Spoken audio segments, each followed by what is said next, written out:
आज India dares में हम बात करेंगे इतिहास की। इंडिया डेयर्स की टीम अलग अलग ऐतिहासिक इमारतों पर जाती है, रिसर्च करती है, पड़ताल करती है और नए नए रहस्यों को आगे निकालती है, जिससे हमें पता चले कि भारत देश का गौरवमय इतिहास क्या है। और मेरे साथ है हिमांशु इंडिया डेयर्स की टीम को लेकर के आप गए कुतुब मीनार, और कुतुब मीनार में आप गए, आपने अलग अलग इमारतों को विजिट किया, नजदीकी से देखा, उसके बारे में आपने पढ़ा और कुछ हिस्टोरियंस से भी आपने बातचीत करके आप कुछ नतीजे पे पहुंचे। तो क्या खास था आपकी इस तहकीकात में, क्या रहस्य हैं जो आप बताएंगे? जी सर, जैसे हम आपको बताते हैं कि कुतुब मीनार जो है एक बहुत ही पुरानी और रहस्यमय इमारत है। इसका निर्माण 1192 में हुआ था, जो कुतुबुद्दीन ऐबक ने कराया था। लेकिन सोचने वाली बात यह है, अगर यह एक मुस्लिम इमारत है तो आसपास का जो कुतुब कॉम्प्लेक्स जो बना हुआ है, उस कुतुब कॉम्प्लेक्स में जो हिंदू भगवान हैं उनकी तस्वीरें कहाँ से हैं, जो कि खंडित है। ये बहुत सोचने वाली बात है कि एक मुस्लिम जो राजा था वहाँ पर, जो था शासक जो था, वो हिंदुओं के भगवानों की तस्वीरों के साथ वहाँ पर क्या कर रहा था। तो इससे अंदाज़ा लगाया जा सकता है कि यह एक बहुत ही रहस्यमयी जगह है। और यहाँ पर और भी काफ़ी सारी चीज़ें हैं। जैसे बताया जाता है कि पहला जो मस्जिद है हमारे भारतवर्ष का, वो मस्जिद भी कुतुब मीनार में है। एक वो आप बता रहे थे कि कुतुब मीनार के साथ में एक और बड़ा सा नया कुतुब मीनार बनने जा रहा था। जी जी जी, जो नहीं बना। जी, उसके बारे में बताता हूँ। वह एक जो इमारत है अभी वो बन नहीं पाया, उसको अलाई मीनार कहते हैं जी। उस अलाई मीनार का निर्माण जब हो रहा था तो क्या हुआ था कि अभी वो सिर्फ एक सिंगल स्टोरी बनकर ही वो रह गया। ऐसा सुनने में आता है कि उसको कुतुब मीनार से डबल बनाया जा रहा था, इतना ऊंचा, एक वॉच टावर के उसमें नजरिए से उसको बनाया जा रहा था। लेकिन वो बन नहीं पाया। उसका निर्माण आज भी अधूरा है और अधूरा ही रहेगा वो निर्माण। तो यही था कि जैसे मैंने आपसे बात करी तो आप बता रहे थे कि कुतुब मीनार हो गया, मेहरौली के चारों तरफ का जो एरिया हो गया, इसका एक अलग इतिहास है। उसमें कुछ हिंदू मंदिर भी हैं, आप कह रहे थे हिंदू देवी देवताओं की खंडित मूर्तियां, कुतुब मीनार भी है, अलाई मीनार भी है। तो बड़ा अच्छा रिसर्च आपने किया और इंडिया डेयर्स की टीम की इस तहकीकात को आप लोग देखिए इस वीडियो में। इसमें क्या क्या इन्होंने पता किया, क्या रहस्य निकाले, क्या पड़ताल की। नमस्कार दोस्तों, स्वागत है आपका हमारे चैनल में। और आज हम बात करेंगे कुतुब मीनार के इतिहास के बारे में। भारत एक रहस्यमय देश है और आज हम आपको एक बहुत ही रहस्यमय इमारत का असली रहस्य बताने जा रहे हैं। आपने कुतुब मीनार का नाम तो सुना ही होगा। कुतुब मीनार का निर्माण 1192 में कुतुबुद्दीन ऐबक द्वारा कराया गया था। भारत का सबसे पहला मस्जिद भी कुतुब कॉम्प्लेक्स के अंदर है और फेमस राजाओं की कब्रों से भरपूर होने की वजह से यूनाइटेड नेशंस ने यूनेस्को वर्ल्ड हेरिटेज साइट का भी नेम इसको दिया है। अब सवाल यह उठता है, क्या कुतुब मीनार को सच में कुतुबुद्दीन ऐबक ने बनाया था?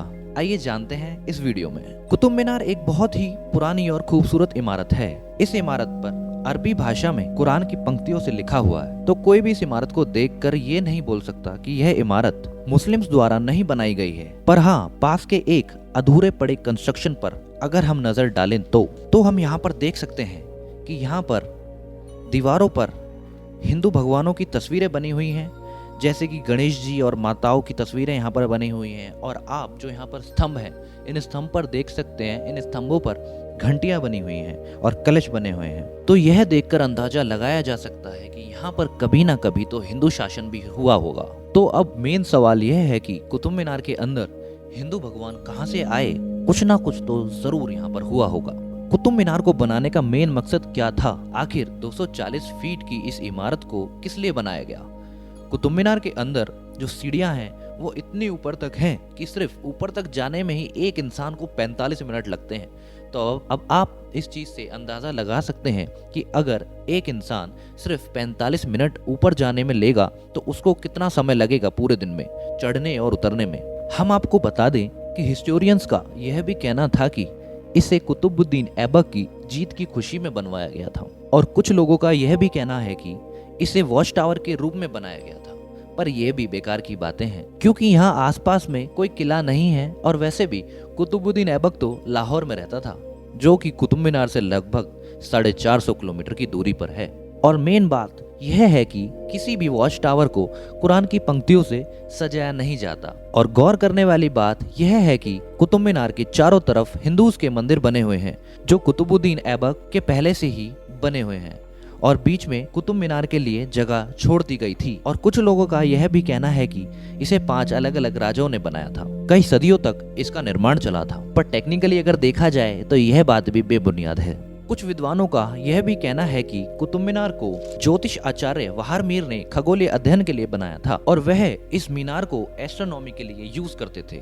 वो कुतुब मीनार के ऊपर खड़े होकर वहां से आसमान में सितारों को निहारा करते थे, पर इसके रिगार्डिंग अभी कोई तथ्य हमारे पास नहीं है, तो इसलिए अभी कुछ कहा नहीं जा सकता। अब हम बात करेंगे अलाई मीनार के बारे में। कहा जाता है कि अलाई मीनार कुतुब मीनार से भी बड़ी बनने वाली थी। सन 1311 से लेकर 1316 तक अलाई मीनार का निर्माण कार्य शुरू कराया गया था। इसका निर्माण अलाउद्दीन खिलजी ने कराया था, परंतु 1316 में मृत्यु होने के कारण इसका निर्माण रुक गया था। ऐसा माना जाता है कि अलाई मीनार को बनाने का उद्देश्य यह था कि वह कुतुब मीनार से भी डबल साइज की बनने जा रही थी, लेकिन मृत्यु होने के कारण इसका निर्माण कार्य वहीं रुक गया। अब हम बात करेंगे कुतुब कॉम्प्लेक्स के अंदर एक बहुत ही मजबूत लोहे से बना हुआ लोह स्तंभ, जिसे आयरन पिलर कहा जाता है।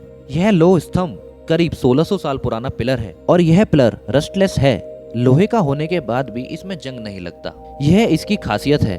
और इसके आसपास आप ये जो स्ट्रक्चर्स देख रहे हैं, यह स्ट्रक्चर कहीं से भी इस्लामिक स्ट्रक्चर्स नहीं है, ये एक मंदिर का स्ट्रक्चर है।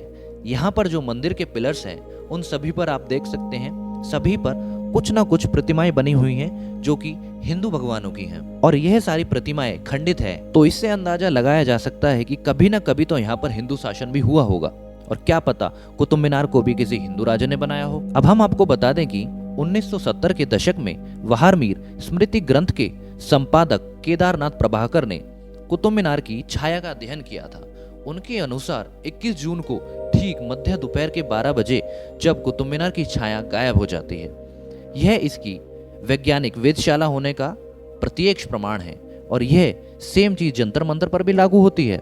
21 जून को दोपहर 12 बजे इसकी भी छाया गायब हो जाती है।